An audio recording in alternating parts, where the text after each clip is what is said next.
میرا نام عدنان ہے اور جو بات آج میں آپ کو سنانے جا رہا ہوں وہ ایک عام قصہ نہیں، یہ ایک ایسا سچ ہے جس نے میری زندگی بدل دی۔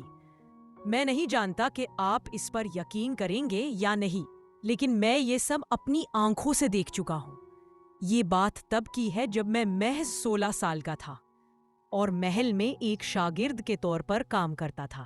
میں محل کے استبل میں گھوڑوں کی دیکھ بھال کرتا، کبھی باورچی خانے کے لیے تازہ سبزیاں لاتا اور کبھی شہزادی کے باغ سے پھول توڑنے کا کام کرتا۔ محل بہت شاندار تھا، اونچی فصیلیں، سنگ مرمر کے ستون اور سنہری روشنی میں جگمگاتے ہال۔ لیکن جتنا باہر سے یہ محل حسین تھا، اتنا ہی اندر ایک اداسی چھپی ہوئی تھی، خاص طور پر شہزادی ماہم کی آنکھوں میں۔ شہزادی ماہم، وہ حسین چہرہ، دودھ جیسی سفید رنگت اور آنکھوں میں جیسے آسمان کی گہرائی، مگر ان آنکھوں میں ہر وقت ایک خوف سا رہتا، جیسے کوئی سایہ اس کے ساتھ ساتھ چلتا ہو۔ محل میں کئی بار لوگوں کو سرگوشی کرتے سنا تھا۔ شہزادی راتوں کو جاگتی رہتی ہے، اکیلی باغ میں جاتی ہے اور کبھی کبھی روتی ہوئی واپس آتی ہے۔ اس دن بادشاہ سلامت کی طبیعت کچھ خراب تھی۔ ملکہ پریشان ہو کر محل کے حکیم کو بلا رہی تھی۔ میں محل کے بڑے صحن سے گزر رہا تھا کہ اچانک میری نظر شہزادی پر پڑی۔ وہ محل کے پچھلے باغ میں کھڑی آسمان کی طرف دیکھ رہی تھی۔ ہوا تیز چل رہی تھی اور چاند بادلوں کے پیچھے چھپ رہا تھا۔ میں نے سوچا شاید شہزادی کو اندر جانا چاہیے، مگر جیسے ہی میں قریب گیا، میرے قدم رک گئے۔ ایک ٹھنڈی، نہایت عجیب سی ہوا چلی۔ ایسا لگا جیسے زمین کے نیچے سے سرد سانس اوپر آ رہی ہو۔ میں نے ادھر ادھر دیکھا، مگر باغ میں اور کوئی نہیں تھا۔ اچانک برگد کے سب سے پرانے درخت کے پیچھے سے ایک لمبا سایہ ہلنے لگا۔ وہ آہستہ آہستہ قریب آ رہا تھا۔ جب وہ روشنی میں آیا تو میرا دل دھڑکنا بھول گیا۔ وہ انسان نہیں تھا۔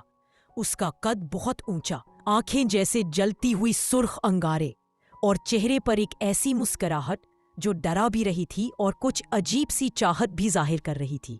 اس نے دھیمی مگر گونجتی ہوئی آواز میں کہا، آخر کار میں تم سے روبرو ہو ہی گیا شہزادی۔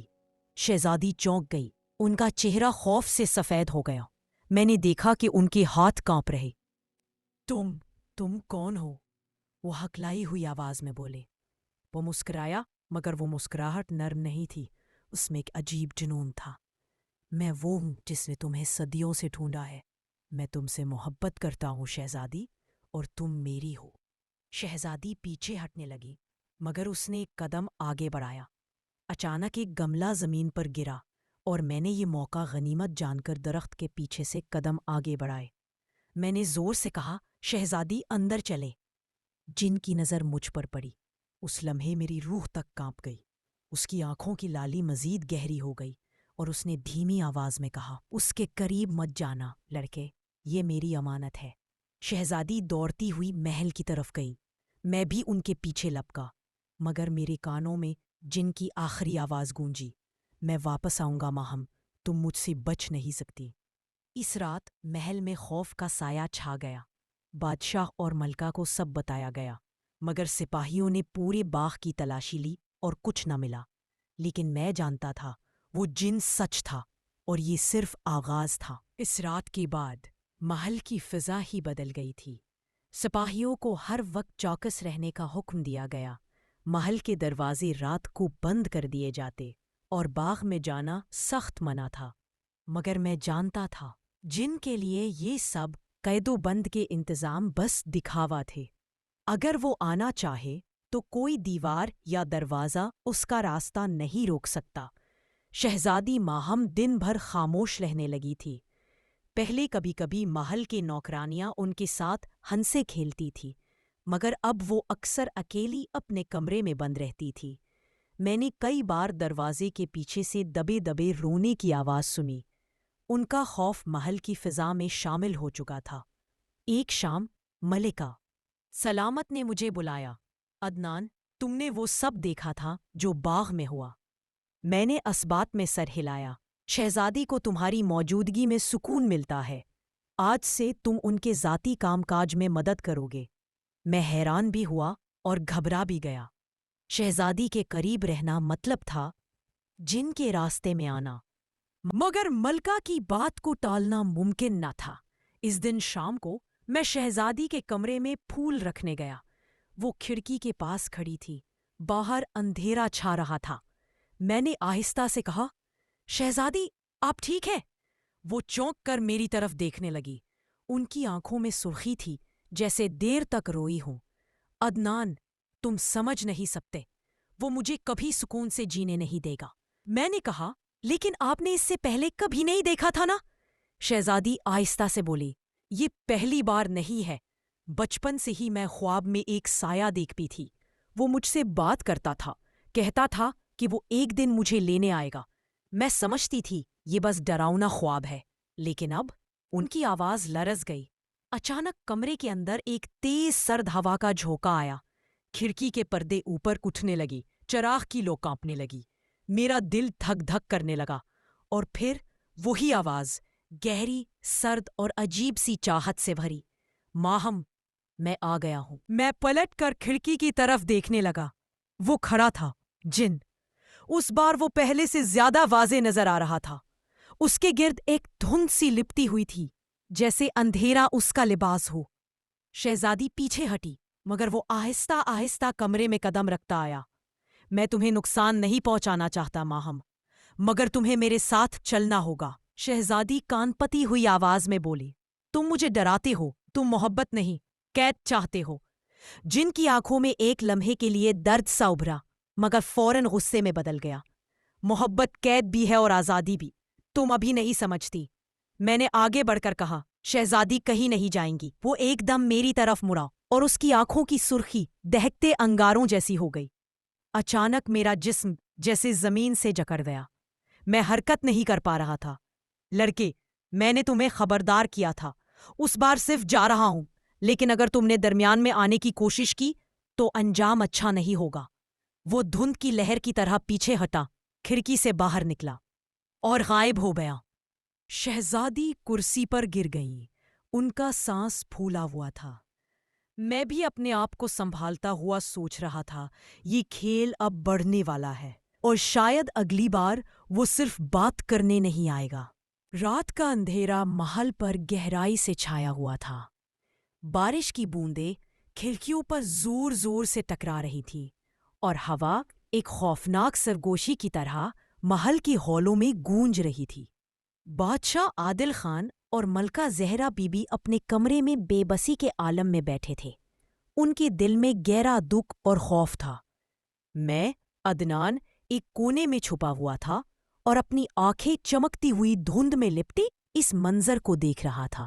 اچانک باغ کی طرف سے دھند کا ایک گھنا گہرا گولا اٹھا، اور اس کے بیچ سے جن ظہیر نمودار ہوا۔ اس کی آنکھیں سرخ انگاروں کی مانند جل رہی تھیں، اور اس کے ہاتھوں میں ایک عجیب سی طاقت تھی۔ بادشاہ نے غصے میں تلوار نکالی اور چلایا، ظہیر، تم نے محل کی عزت کو پامال کیا، شہزادی کو چھوڑ دو۔ جن نے ایک سرد مسکراہٹ دی، اور اس کی آواز میں ایسی سختی تھی کہ کانپ اٹھو۔ بادشاہ، یہ محبت نہیں بلکہ قبضہ ہے۔ ماہم میری ہے اور آج وہ میرے ساتھ جائے گی، چاہے وہ خود نہ چاہے۔ شہزادی ماہم اپنے قدموں پر ڈٹ گئی۔ اس کے آنکھوں میں خوف اور ضد کی چمک تھی۔ میں تمہارے ساتھ نہیں جاؤں گی، مجھے چھوڑ دو۔ لیکن جن بے رحم تھا، اس نے اپنی طاقت کا مظاہرہ کرتے ہوئے ہوا کو گونجایا، اور ایک زوردار جھونکا آیا جس نے محل کے دروازے اور کھڑکیاں ہلا دی۔ سپاہی جو جن کے قریب آئے وہ بے ہوش زمین پر گر گئے۔ جن نے ایک قدم بڑھایا اور شہزادی کے بازوؤں کو سختی سے پکڑ لیا۔ اب اور مزاحمت نہ کرو، تم میری ہو، چاہے تمہاری مرضی کچھ بھی ہو۔ شہزادی نے آنسوؤں کے ساتھ چیخنے کی کوشش کی، مگر آواز گم ہو گئی۔ بادشاہ اور ملکہ بے بس کھڑے دیکھ رہے تھے، وہ کچھ کر نہ سکے۔ میں نے دل ہی دل میں دعا کی کہ یہ ظلم جلد ختم ہو، مگر حقیقت یہ تھی کہ جن کی طاقت کے سامنے محل کی ساری طاقت بھی بے بس تھی۔ جن نے شہزادی کو اپنے بازوؤں میں اٹھایا اور دھند کی طرح باغ سے غائب ہو گیا۔ محل میں خوف، غم اور خاموشی چھا گئی۔ شہزادی اب اس محبت کی قید میں بندھی ہوئی تھی، ایک قید جس سے نکلنا آسان نہ تھا۔ جب شہزادی ماہم جن کے قبضے میں چلی گئی تو بادشاہ عادل خان کی دنیا تاریک ہو گئی۔ وہ ہر روز دعا کرتا، ہر لمحہ اپنے سپاہیوں کو حکم دیتا کہ وہ اس خطرناک جن کو تلاش کر کے شہزادی کو واپس لائیں، لیکن جن کی طاقت ایسی تھی کہ کوئی بھی جنگل میں قدم رکھنے کی ہمت نہ کر سکا۔ بادشاہ نے محل کے سب سے دانا حکیم اور جادوگر کو بلایا اور کہا، مجھے میری بیٹی واپس چاہیے، چاہے قیمت کچھ بھی ہو۔ جادوگر نے چند مخصوص ورد پڑھے اور بادشاہ کو ایک خاص تلسمہ دیا جو جن کی طاقت کو کمزور کر سکتا تھا۔ بادشاہ سلامت، یہ تلسمہ جن کی طاقت کو محدود کر دے گا، لیکن اسے صحیح وقت پر اور درست جگہ استعمال کرنا ہوگا۔ بادشاہ نے فوراً ایک چھوٹے سے دستے کو جنگل میں بھیجا جس کے ہاتھ میں تلسمہ تھا۔ وہ جنگل کی گہری تاریکی میں جن کے ٹھکانے تک پہنچے۔ جن نے اپنے جادو سے ان پر حملہ کیا، مگر تلسمے کی طاقت سے وہ کمزور پڑنے لگا۔ بادشاہ خود بھی جنگل پہنچ گیا اور شہزادی کو جن کے قید خانے سے آزاد کرایا۔ شہزادی نے بادشاہ کو گلے لگا لیا اور کہا، اب میں آزاد ہوں اور آپ کی محبت اور حکمت کا شکر گزار ہوں۔ جادوگر نے بادشاہ کو بتایا، تلسمے کی طاقت نے جن کو اتنا کمزور کر دیا ہے کہ وہ اب کبھی محل یا شہزادی کو نقصان نہیں پہنچا سکے گا۔ بادشاہ نے حکم دیا کہ جن کی باقیات کو محل کے باہر کے گہرے گڑھ میں دفن کر دیا جائے تاکہ اس کا اثر ہمیشہ کے لیے ختم ہو جائے۔ محل میں خوشیوں کی لو پھر سے روشن ہو گئی۔